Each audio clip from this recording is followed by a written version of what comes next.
Hello, Oh, and welcome to Next Up Accessories, where we connect your next up and vehicle personalization to make you more money and happier customers.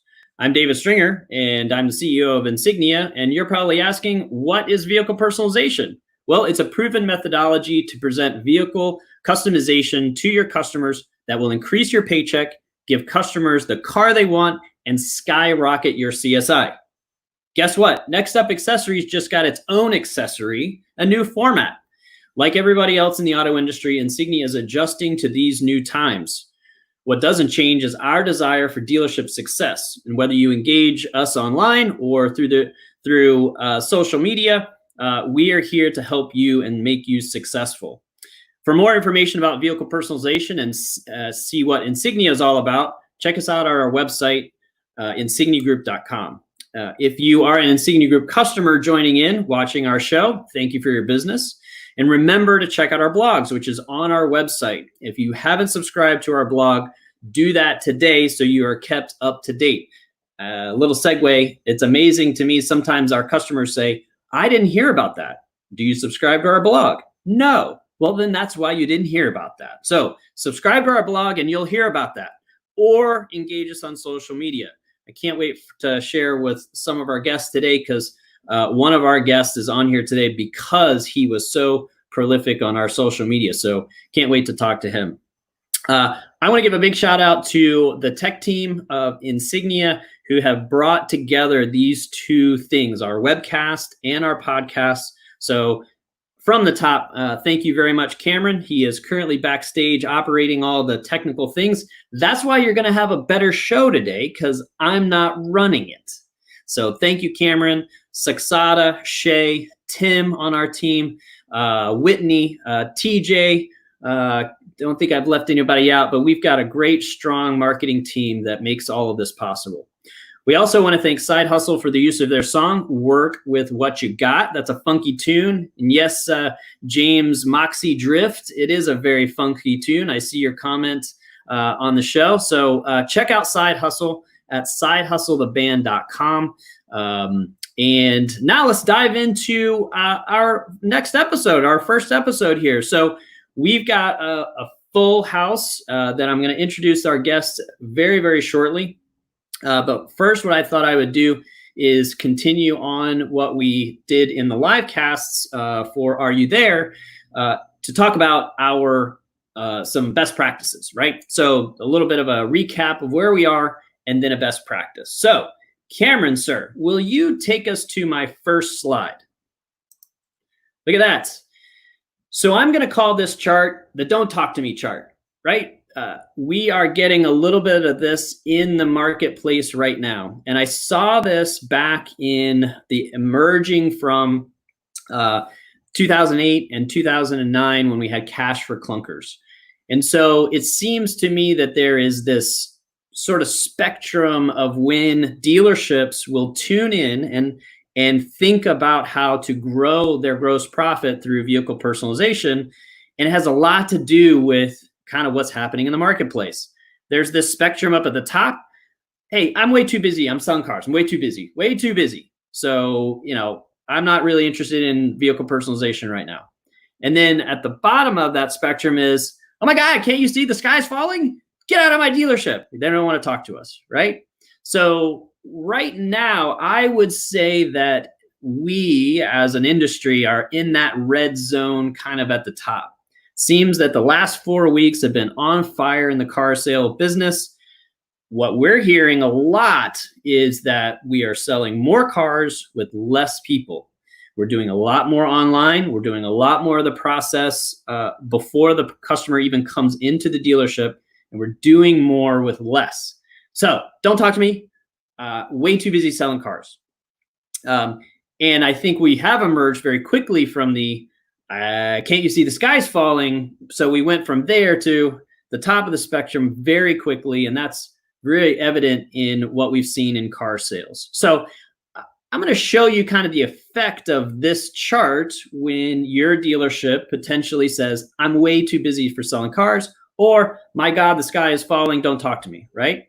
So Cameron, go to the next slide, and you'll see that I've relabeled this to We lost a ton of gross profit selling all those cars. I can't tell you the number of times I heard dealerships talk about after Cars for Clunkers, it was, yeah, we moved a ton of metal and barely made any profit on those vehicles, right? Same goes for that bottom of the spectrum where we aren't maximizing each and every sale. So now I'm going to show you the most shocking slide of my presentation today, and I hope it knocks you off your chair. That wasn't it. Cameron, are you having technical issues back there? There it is. All right, so check this out. This is on the Insignia system, sales per order. This is an average over all of our dealerships for these months. So first column is February, pretty good average sales per order, 607. It actually increased in March and April. So people were buying more per order. And then it dipped in May. Now, the car business went through a pretty giant convulsion. But what this chart says to you, or says to me, and hopefully it says to you, is that in the balance of everything, sales per order moved about a $3 height. That's pretty amazing. That means when you sold a car, you were still selling accessories at the same amount or more in April than you did in February. And in May, if you did sell accessories on your vehicles, you only sold $1 less than in February. That's incredible. I can't wait to see what June has in store. We haven't finished out June, so we won't know, but we will report that in July. And I think that's a pretty incredible stat right there. All right, so hopefully make some comments about that. We can talk about that later in the show. Cameron, take me to my next slide, sir. All right, so here it is, best practice of the week. So what we're going to do is we're going to turn this into the best practices of our consultants called VPEs, Vehicle Personalization Experts. Last week, we shared Jason Ludwig's best practice. This week, I'm sharing one from Jimmy. We call him Jimmy Mundragon, James Mundragon. He's known online as James. And you can find him on LinkedIn. He comments all the time on our posts on Facebook. So reach out to this guy. He covers the West Coast for us. He is an expert at vehicle personalization for stores. And his tip of the week is when you go to pay your commissions for accessory sales, do this in the sales meeting. And if you can, do it with cash. There's nothing stronger than walking in as a general manager or a general sales manager, a big wad of cash, and start handing out envelopes or handing out cash to people. Because what it does is it creates some friendly competition. It also highlights that Joe over there just knocked it out of the park this past month with selling some accessories on his vehicles. Why don't I do that, right? So it's a great way to engage your whole team, continue the behavior modification. We at Insignia spend more time modifying behaviors in dealerships really than anything else. So this is a great way to motivate your team, to highlight who's being successful, highlight who's not being successful, and really pull some people into getting into supporting and selling accessories. Okay, so one more slide, and just again want to thank everyone for their feedback. We've got some great comments, some great suggestions. One of the reasons why we're doing this is because we've had really good feedback, and we are also wanting to combine our efforts so that we are really getting good information out there and educating the marketplace. All right, I'm gonna take a deep breath. We're about to bring our guests in. We're right on time. So Cameron, let's bring in our guests. There's one, there's two. So today we got three people on the show. We're so excited. So I am not going to butcher your introductions, and I'm just going to ask you to go around the horn, starting with you, Mike, and introduce yourself, where you're from, what part of the country, and then we'll just go around the horn. Sure. How you doing, everybody? I'm Mike Marazzo. I'm the finance director of the East Hills Auto Group on Long Island, New York, Freeport. Cool. Hi, everyone. I'm Kevin Warner. I am the Service and Accessories Manager at the Bommarito Volkswagen Dealer Group in St. Peters, Missouri. Hi, my name is Melissa Claymore. I'm the Parts Manager for Jaguar Land Rover in Norwood, Massachusetts. Perfect. All right. So I'm really excited about this team that we've put together today because we have all parts of the dealership covered. So we are going to have some great conversation about where we are. We've got a nice coverage around the country. So everybody has a little bit different situation. So where we are and how we're moving vehicle personalization and keeping that in the forefront of our vehicle sales. So first, before I go any further, Mike Marazzo and I go way back, and I want to tell a quick little story, and then we can get into our interview. And you have to stick around for part 2 of the story because that's the real story. But I'm going to set it up with this story. All right. So Mike Marazzo, at the age of like 3, was born into the car world. I'm kidding. He wasn't, but he's a young guy, and he's been in the car business forever. And so he was selected to be a general manager of an ADI, a GM ADI. You were like 19 or 20. I mean, he was barely out of diapers. He was like super smart. They picked him because he was super smart, and he became the general manager of this ADI. So Insignia had the pleasure of being very early on in that whole GM ADI expansion. And so I met Mike over the phone as normal when we signed up a new ADI, and we figured out as we've been reconnecting, that was about 2004. And so what would happen with these ADIs is they get set up, and then they'd have this huge launch party, and they invite all the dealers around and come in. And the GM people would come in, and they do this big presentation, and they talk about how wonderful the GM accessories program was going to be, right? So Mike and I had talked on the phone a couple times. Steve Garon, his partner in crime, we had talked on the phone, gotten everything set up, but we had never met in person. And generally, I wouldn't meet the folks at the ADIs until their launch meeting. So I fly into LaGuardia. It was the second time I had flown into LaGuardia. The first time's a whole nother story, but it was the second time. It was late at night. I discovered what is it, an undocumented taxi cab driver is. I get to my hotel super late at night. I'm in a suit. It's cold. It's because it was sort of winterish time. I've got an overcoat on. I got my suitcase. I walk into my room. I turn on the TV, and on comes this show where this guy named Tony Soprano is torturing some dude. And I could not stop watching the show. And I've stood there in my hotel room for like 45 minutes watching this show, just absolutely blown away. Never seen TV like that ever in my life, right? Go to sleep, wake up, go downstairs with my Starbucks coffee.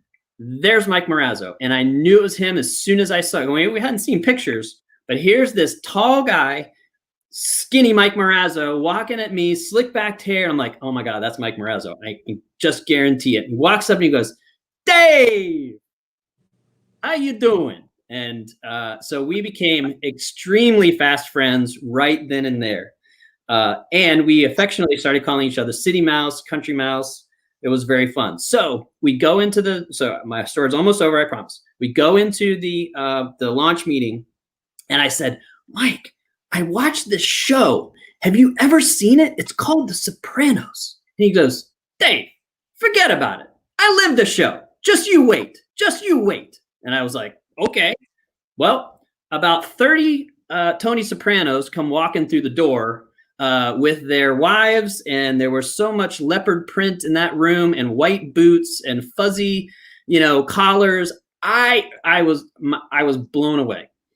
So I'm just geeking out on the whole mobster thing, and I go to Steve and Mike after the show. We're standing around, we're chit chatting. They're like, "Oh yeah, that's Jimmy Bonaducci, and that's Corleo Catalucci, and all these names." I'm like, "This is so amazing!" And Mike, as he is, he's very stoic and like, "Yeah, it's no big deal, right?" Okay, so I geeked out on all mobster stuff from that point on. I thought it was so cool. Now we're going to interview, and then I'm going to get to part 2 of that story to finish that story off. All right, so Melissa and Kevin, thank you so much for your patience while I set that story up. And as you can tell, Mike and I go way back. So Melissa, tell us what's going on right now in Massachusetts and in the world of Jaguar Land Rover. Well, Jaguar Land Rover is a unique brand. We're always busy. We have unique clientele, and the accessory program is doing really, really well. Really, really well, especially through the last 2 months. We did really good unexpectedly. And I don't know, Jaguar Land Rover is a great brand. That's all I can say. It's a great vehicle, great customers, unique customers at one, but overall, it's a great company, great brand to work for. Well, it is unique, and you do have the pleasure of having customers who come in and they are somewhat like Subaru customers. They are preconditioned to say, I'm going to do something to this vehicle. And so you guys have knocked it out of the park when it comes to integrating your accessory program into your overall presentation. I'm curious that you said that over the last several months, I don't think anybody was expecting to hear you say over the last several months it's done great. What do you attribute that to? What for your store? Basically, our whole store, it's all teamwork. Basically, we set a plan ahead. We put people in charge of the step-by-step process for Insignia, and it just goes down the chain. We introduce our accessories right when the customer is looking at the car. We have the iPad set up so they can browse the accessories while at the point of looking at the vehicle, and it just goes from there. We don't wait until after the fact. We do it right there and then, so the customers are intrigued and they can see all the available accessories for the specific vehicle that they're looking at. And then once it goes from there, then they just pick what they want. And then while they do that, the process of the finance and the purchase of the car happens, and we also can do the install and get that prepped and ready. It's been really well. How has it changed a little bit with more online sales for your team? Have you seen a lot more online interaction? As far as like the website or like our company website, or your company website, you're selling, presenting vehicles for sale via over the web and remotely. Yes. Basically, it happens more in store, should I say, instead of online. There is an option to do it online, but it's probably about, I'd say about 80%, 90% more in store than it is online. Yeah. So Kevin, let's move to you. And Kevin, you've been a great add to our social media, commenting often specifically about the Volkswagen store that you're in, Balmerito, and also your love for Mustangs. And you are quite the accessories extraordinaire. Talk a little bit about what's going on there in St. Louis and how things have been over the last couple of months, and what have you done as parts and accessories manager to keep accessories as really a major part of your operation right now? Sure. Yeah. No, it's all great. Yeah, with the everything going on, obviously the big topic of discussion is the virus. You've got a lot of folks that have mixed thoughts on it. Like Melissa, Volkswagen is in its own a unique brand. You've got kind of a conservative but yet eclectic type customer. When I came with this dealer group to kind of help bring accessories to the table, it was a little bit of a slow start, a little bit of a spinning wheel. But now that we're in it, we're kind of going down that bumpy road. But trying to help keep the customers informed, get everyone here in the area aware that we have an offering has been really one of my big triumphs. Constantly posting on our social media pages that we have, as well as our website, trying to get folks informed that way. It has been a little bit of a roller coaster, to say the least. But it's been fun. It's definitely getting that opportunity to talk to people and kind of get more face time with a lot of them.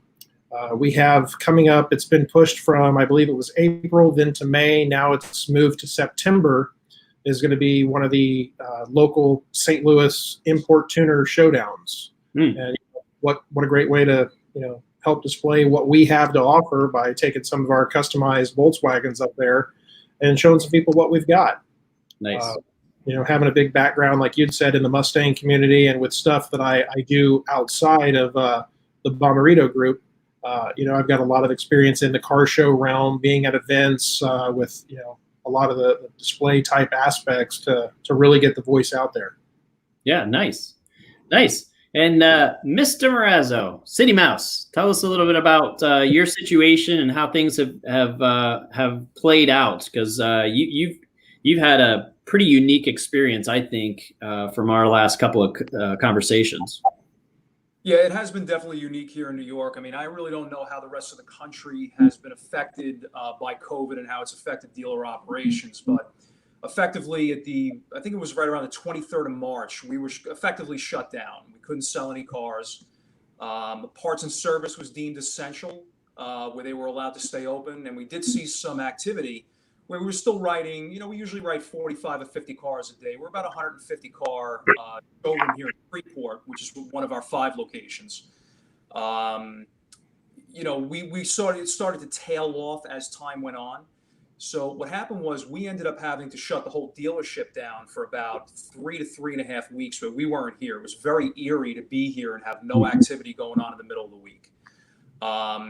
The Greater New York Dealers Association fought for an exemption for sales to allow us to sell cars on a remote basis only, which what that meant is that we can negotiate everything over the phone with customers. The only time they can come to the showroom is to pick up the car. They can't test drive. They can't come in to negotiate. No negotiation or anything at the dealership. The salespeople, the finance people, the billers can only come in to do the deliveries, and then they had to leave. So it was very logistically challenging, especially where we are. We don't really have a big lot. We're very landlocked on the island. We have multiple locations. We had to call porters and billers and everything in to find one car. Very unprofitable. Then phase 2 happened, where they allowed us to negotiate in person and test drive with sanitation of the vehicles. Couldn't drive with the customers. They had to drive by themselves, but they still would have to leave the showroom to negotiate everything. And it was either a home delivery or a showroom delivery, but we can only have one customer in the showroom at any point in time. Wow. So it was a very challenging time, and that ran all the way from, let's say, April 13th all the way through the middle of May. Then phase 2 happened beginning of June, which allowed us to reopen the showroom back up. So now we're finally open for business again, but it's very, very different. We have no cars on the showroom floor because we had to make seating areas, 6-7 feet apart. For people to wait for finance, people to wait for sales. Very, very different feel, but the business is very good, believe it or not.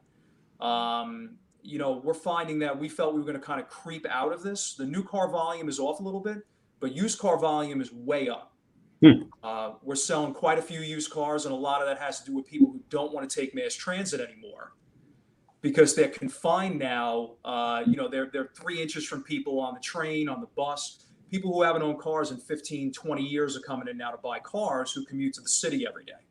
What a fascinating, I think that's a fascinating effect of everything that's going on, where we've been, I think, as a culture, really moving towards, especially in high dense urban areas, we've been moving more and more and more to more and more mass transit. And now, boy, this happens, and what a quick, maybe temporary, maybe long-term reversal. I don't know, but that to me, you told me that, and I wanted to make sure we highlighted that is a very interesting phenomenon. Well, one of the things we're finding too is being shut down. We had a lot of GM Financial was extending a lot of leases, 2 months for people, kind of just to because they couldn't return the cars. There was no dealership really around, no availability. We have a lot of pent up demand coming out of this right now that, again, some of it is temporary and it will tail off. But we're at the volumes that we were doing prior to COVID, and used car volume is higher than that. That will tail off too, as some of these mass transit users end up taking cars now. But we're operating very strong right now. I can't complain about it at all. The grosses are good. Everything's good. Amazing. Melissa, let's come back to you and talk a little bit about your background. You went to you're a graduate of automotive repair and service management from the New England Institute of Technology. So you've always been a parts person. So tell us about how you got into the business. Believe it or not, I had no experience prior to New England Tech. I made the dean's list. I was high honors in automotive repair. And then I continued on to automotive service management. And then I took a little bit of a break from college and just worked a regular job. And then I started applying to a couple of automotive places. And then J. Kaplan's Jaguar Land Rover, our sister store in Warwick, Rhode Island, actually ended up calling me. And I went for an interview. And as soon as I left the parking lot there, I got another call from somewhere else. But I ended up choosing Jaguar Land Rover in our Rhode Island store, and I worked there for about 7.5 years. Probably after a year and a half, I became an assistant parts manager, and then after that, I took the manager position about 5 years ago here in Norwood, Massachusetts. So altogether, I've been with this company for almost 14 years. Nice, excellent. And then I know that you joined your store joined our pilot program when we did this for Jaguar Land Rover and took to it immediately. And I want to, can you kind of identify some of the secrets of your success? And I'm particularly wanting to sort of zone in on your management, your other team members. You obviously have a good relationship with the front of the store. You obviously have a great relationship with the service department. You all seem to be working really well together. Can you speak to that a little bit about how that team came together, and have you been together a long time, and sort of that overall desire to have vehicle personalization a big part of your success? Oh yeah, definitely. When they first introduced and asked us to be a pilot to the program, we agreed, and we were interested in it. Never heard of the program before.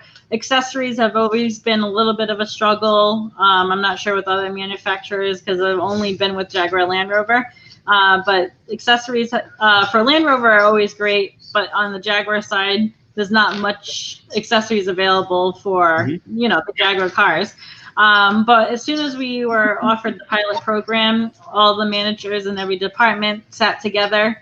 And we came up with ideas of who should do the initial write-up of the repair order or the invoice of the customer sale.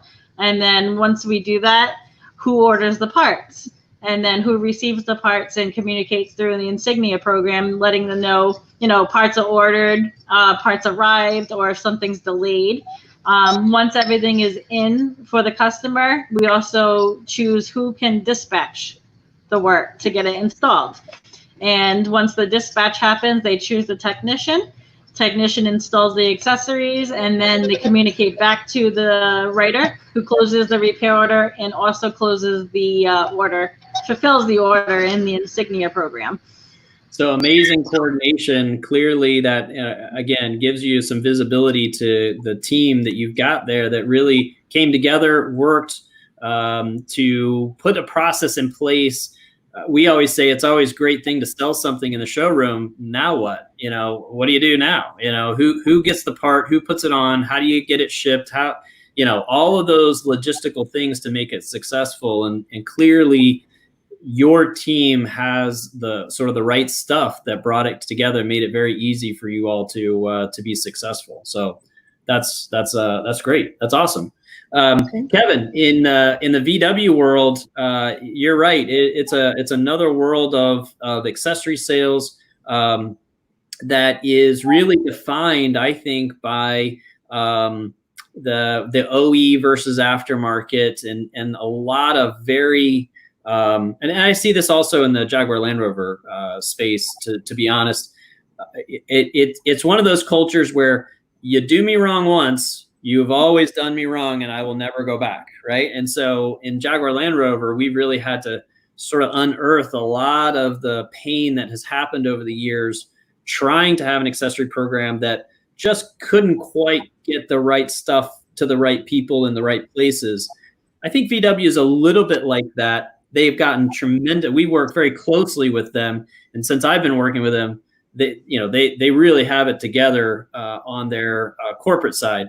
Robert Gall is the product manager for VW Accessories, and I'm going to put a little punch in for one of our audio podcasts. We interviewed him in one of his cohorts that was a great podcast that we had for Next Step Accessories. So I'm going to stop talking and ask you a question.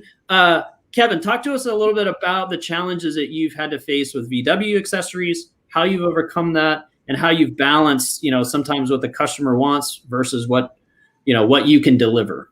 Yeah, no, definitely great questions. And I actually met Rob there at SEMA last year when they had their booth there just outside of the North Hall for a brief little bit and got to talk to him. So it was a pretty neat guy. The thing I've noticed with Volkswagen is being the kind of a conservative type customer that they are, the market is kind of competitive.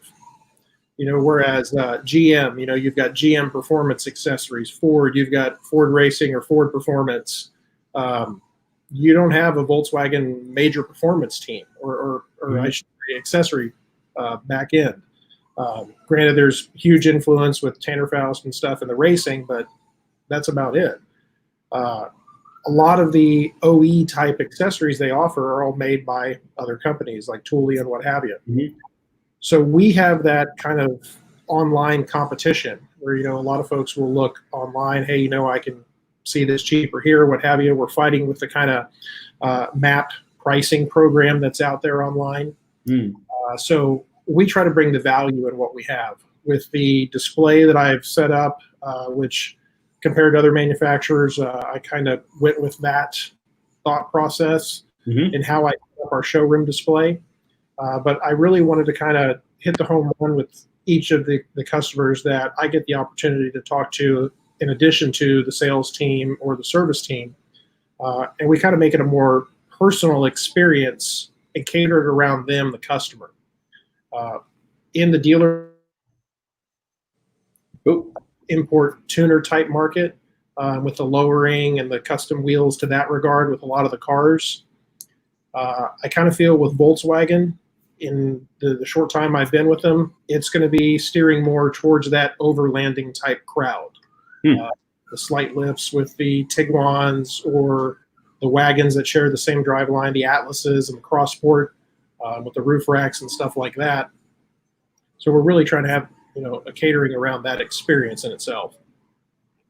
Excellent. And then Mike, probably one of the strongest OEMs for an accessory program is General Motors, without question. They, an extensive portfolio, lots of content for each and every vehicle. I'd say, rivaled a little bit by Ford, and then thirded by, FCA.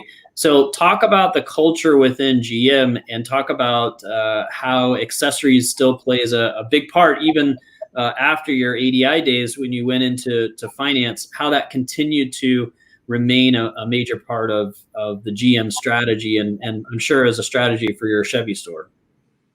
Well, one of the big things with General Motors, at least in the past, I don't know how any other manufacturer works because I've never been with anybody but GM in the 20 years or so I've been in the business.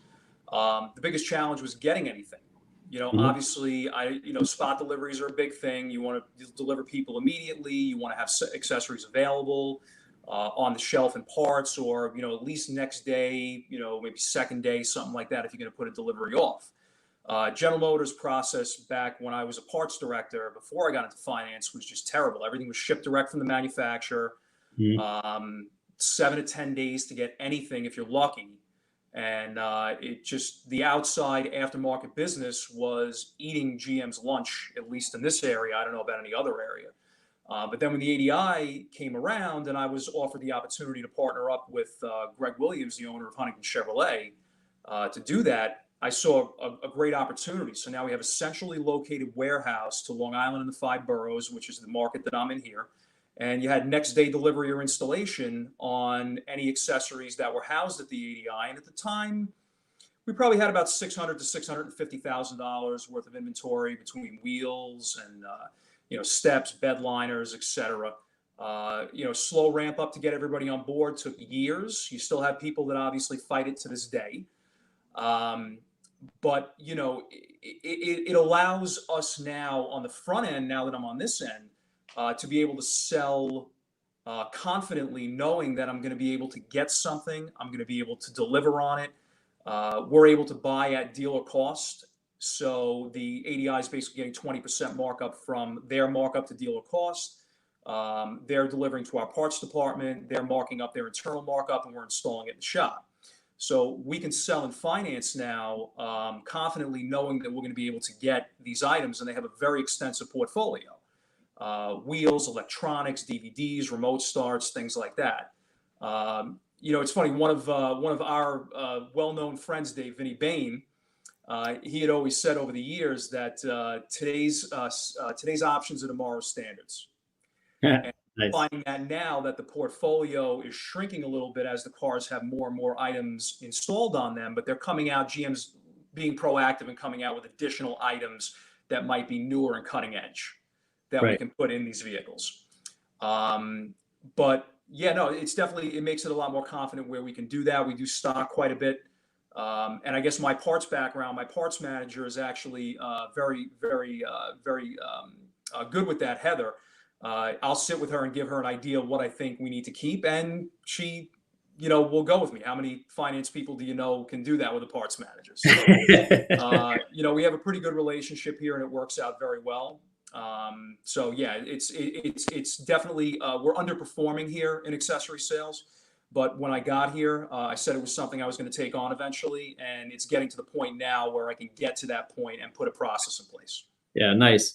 And one of the things about last week, we had a finance trainer on with us, and many of the things that I know you and I struggled with early on in the GM world was sort of that friction, built-in friction of, built-in perception of friction between selling accessories and F&I.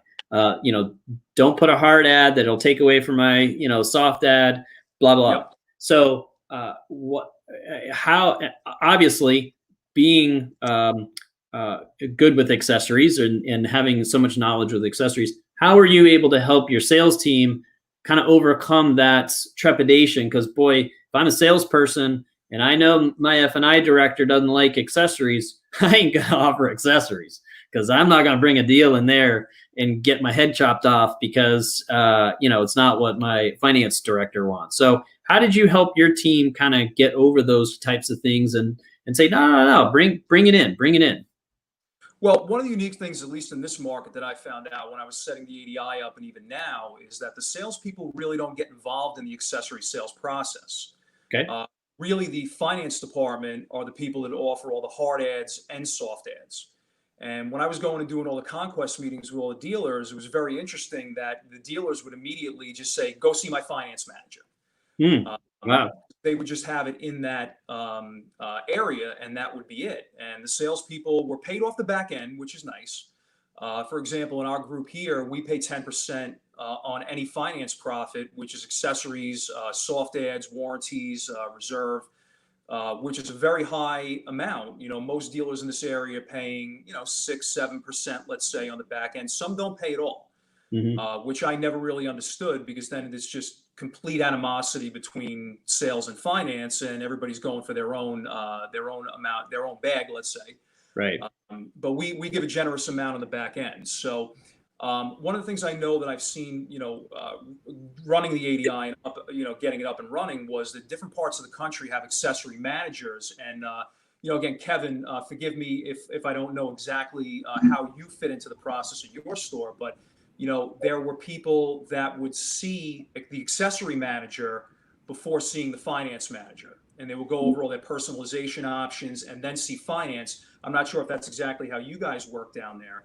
But we don't have that here in New York. There's no dealers that want to invest in that. So what we do is finance is handling it all. And what we do is I take like a three-headed approach at it, where we do a soft sell on accessories.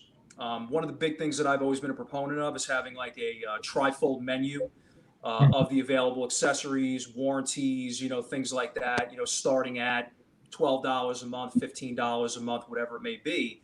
And I've instructed my salespeople to hand that to the customer after they've taken the deposit and after they've solidified the sale. Because if they do it before, then they're going to want it thrown in for nothing. So when they're giving them the buyer's order before finance, they're handing them the brochure and saying, hey, Mr. Jones, Mike, my finance director, will be with you shortly. He's going to go over all your financing and warranty options and protection options. Here's an accessory brochure. Here's just some things that we offer that are available to you. If you have any questions about that, just ask Mike when you see him. And that's kind of it. It's a very, very soft sell because obviously in finance, all of our money really is made on reserve and warranty and protection products. The accessories are very small margins. Obviously, it's an incremental sale for us, but it's not the first thing that we're going after. So after we do our menu pitch and we go through our soft sell, I always go back and do I call it the Columbo. Hey, I see you got an accessory brochure there that George. Just one more minute, man. Right, just one more minute. Right, 1 minute. That's a New York reference. Exactly, that's right. So I would always go back and say, hey, I see you have the accessory brochure that George gave you. We happen to be interested in any accessories for your vehicle. I know you're buying a Silverado, it doesn't have a bed liner, set of steps. So we're able to kind of hit on both angles, soft and hard products at the same time, without really pressing the customer and asking for the sale numerous times. So yeah.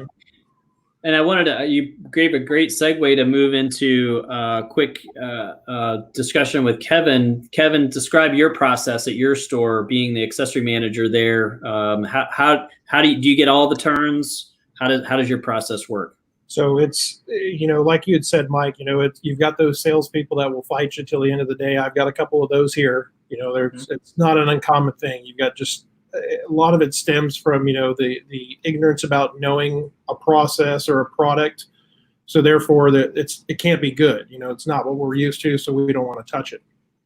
The thing that I learned from a lot of the other manufacturers that I've worked for, great experience with Ford and a little bit of some learning curves I picked up from Toyota from back in the day, is training with the salespeople. In my experience is, if you toss little hints out there, like with the walk around process, you've got the husband and the wife, you start at the driver door, you walk around the car, you enter the driver door, they're sitting in the driver's seat, you're ready for the road test. When you pick up different things like that, you can always push stuff out there. You're getting a feel for that customer. You're just dropping subtle hints, anything from the simple, you got a truck here that you're looking at, or an Atlas in this case. A bug shield might be good for you since you said you live on that gravel road. Or you're talking with the family scenario and you've got the wife who sometimes more traditionally you'll see is she's rounding up the kids as the husband's talking about the car, and then they switch and then the dad takes over and then the wife learns a little bit. You find out the key points of interest for each family member, but don't forget the kids. I learned that a long time ago. They're going to sit in the back of the car. It's a great way to segue into the iPad or tablet holders. And so go tell mommy you want to drop down DVD. Just go tell her. Tell her I told you to say that. Just go tell her. It definitely does. And that's where when I was out west working at a lot of the Ford dealers there, I actually would build a vehicle for the showroom floor that my salespeople could work off of. I picked an F-150, the most popular vehicle we had. I'm working with my sales manager on that on an Atlas right now, but nice. Something that's new to the norm, so they're a little hesitant, but I would actually build the F-150 so you can use this idea. Each corner was different. Okay, well, what I mean is like the right rear corner, it would have a 6-inch lift, nice 37-inch tall tire on a 22-inch wheel. The left front corner would be a 37-inch tall tire on a 20-inch wheel. That corner would have a fender flare on it where the right rear wouldn't. The right front would be stock height, but I'd have like a race ramps block underneath it, so the whole truck would sit level. bed liner in the back, a tonneau cover of some capacity from some brand. The left rear corner would be something totally different, maybe a stock wheel with just a tire on it. Did you ever have the opportunity to actually have somebody come in and go, man, I want that. I'm driving out of that. I'm driving out of here with that today. You would be surprised how many people would humorously say that, but they would want the truck I have on the showroom floor. Yeah. And they would ask, can you make the whole truck like this corner? Right. And they sell themselves. I mean, when they're really done, they sell themselves, but it comes a lot into the training. I don't get as many of the turnovers as I would like to be able to get in front of everybody. But there again, you know, from the sales side, I've got my service team working on it as well too. Volkswagen, through their dealer back end, you can actually make flyer brochures from the Volkswagen accessories. Mm-hmm. We've probably attached those, you know, when we're thinking about it, maybe to about 80% of the service repair orders that are going out the door. Nice. We're probably getting 10% of the people calling in and 5% of those people buying. Nice. Yeah, that's a great best practice right there. That's excellent. Yeah. Melissa, at your store, what is the sales process in the front of the showroom? I don't think you have an accessory manager, correct? Oh, you're on mute. There we go. Okay. No, we don't have an accessory manager, but for the processes, we usually personalize all the vehicles on the showroom. We'll do different things like roof rails, crossbars, tow hitch. We'll put some bikes on the top if we need to, like an outdoor type of car. And then we'll also dress up another car, all-weather mats, all-weather cargo mat. Then you got the DVDs and the headrest or the iPad holders, or the cargo organizer, or just as many things, mud flaps, running boards, deployable side steps. Usually when the customer sees right in front of them, it's more better than showing them on an iPad, because they get to see it and touch it and feel it, and then they can experience it themselves. And that's more of it intrigues them more to buy rather than just looking at, you know, a pamphlet or maybe browsing through the iPad. Granted, that happens a lot anyway. They buy through the iPad or the pamphlet, but seeing it in front of them, it's a sale. Nice. Excellent. All right. Well, we are rounding up towards an hour. It's a great conversation. There's been a lot of really good best practices that have come out of the discussion here.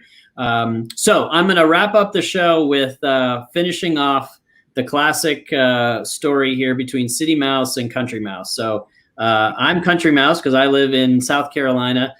He's City Mouse because he lives in New York. And so after fast forward a couple of months after my eyes were wide with, you know, the whole setup there in Long Island, I get home and few months later, maybe it was a month later, I get a call, and it's Mike. And I was like, hey, City Mouse. He's like, Dave, check your email. Call me back. He hangs up. I'm like, what is going? So I check my email, and in the email is a link, and the link goes off to a local news. I think it was the ABC News 5 for New York. And it's a news report about a person. So it's kind of a morbid story, but there's a good joke in here. A person that was found buried behind a warehouse in Farmingdale, New York. And they're talking about, and they show the classic, you know, white, yellow tape. And there's people, you know, you can see they've been digging up behind there. And you know, then you have reporter, and she's talking, and she's like, you know, we're here and we feel that, you know, the FBI feels that they have found one of the notorious mobsters in this area, Wild Bill Cutolo. What was his last name? I think it was Catolo. Catullo, right there. I can never pronounce him. Wild Bill Catullo, blah, blah, blah. And then she says, and let's hear from, you know, some local, folks here. And then all of a sudden, cut to Mike Marazzo in his Cadillac looking out the window. So I'm gonna do it here. And it's like he's looking out the window and he's looking up, and you see the microphone in his face, and he's looking up, and you hear the reporter say off camera, "So what do you think of, the body being found behind your warehouse?" And without moving there was no reaction. It was like, "Yeah, it's a great place to hide a body." And then he just stops, and you could see his eyes get giant. Like, those words just didn't come out of my mouth, did they? And the reporter was like, "Back to you." And that was it. And I screamed laughing. I mean, screamed laughing. And I call him, and I'm like, "What were you thinking?" He goes, "Dave, you have no idea. I'm actually a little nervous." Oh my gosh. So the end of that story is Mike Morazzo goes on about his life. You're not in the mob. You're not a made guy. And say that live on Facebook. You are not.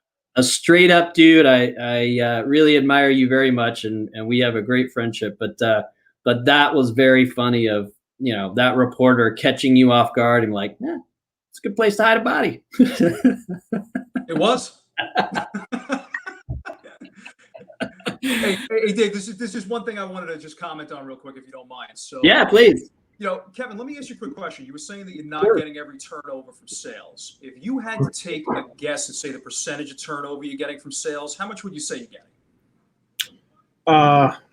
Not as much as I'd like, but if I had to put a percentage on it, I'd say probably 30 to 35%.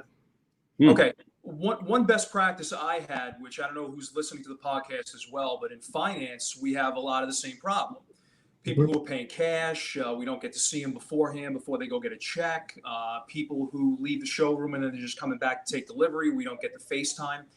One of the things, an F&I trainer who I actually learned from, who I respect very much, who's part of F&I and Showroom Magazine, a guy named George Angus, he had published an article on that. And what he said is, look, you can go to the dealer and stomp your feet and scream and yell, and I'm not getting the customers, and nothing's going to happen. But what you can do is, if you take your average ticket, whether it be in finance per unit or accessory or whatever it is, and multiply that by the amount of people that you're missing that you're not seeing, and show him what that number is annualized, and just put it in front of his face, and just say, look, I'm not here to complain. I'm just telling you right now, you're missing out on $750,000 a year. And immediately go, what do you mean? What do you mean I'm missing out on $750,000 a year? Well, look, I'm not getting the turnover from sales.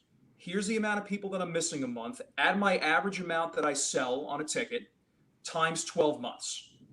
If I saw those people and I average this amount of money over that period, that's the income potential that you're losing. Yeah, no, I agree. Yeah. And immediately, I got to tell you, anytime I've ever done that and told somebody to do it, the dealer is on the phone with their GSM or general manager within 5 seconds. You need to make sure that he's getting all the turnover, making sure that he's getting the opportunity, because you're costing me money. Sure, yeah. That's actually something very similar to what I did with the previous dealer group I worked at out west, the Larry H. Miller Dealer Group. Great company, a lot of huge out group. there. Yeah. I think they're up to 83 stores now in like 6 or 7 states. So they're really growing good. We did a lot like that, and really getting a lot of processes in place is what really helped out there. Here in the Midwest, the kind of Missouri, Illinois area, it's been a little bit of a different apple because it's a very conservative area. There is no where I draw a lot from aftermarket, like probably what you're used to seeing and having the warehouse, having like a accessories wholesale distributor nearby. Closest one to me is in Kansas City. It's 4 or 5 hours away. It's not like a half hour, maybe an hour at most, like a lot of different areas or regions have. So it's a program that I'm kind of trying to come at from many different angles and many different levels. So kind of like the slow start that you have or had there is where I'm at right now. I'm in the infancy stages of a program, really. Nice. Well, I will say that Melissa, I think, has collected the most favorable comments on all the comments that for the live cast. You have some strong fans out there, Melissa, for what you do and the relationships that you've built over the years. So thank you all really for the time and the expertise that you've shared today. Really appreciate it. So Mike Morazzo, Kevin, Melissa, thank you all very much.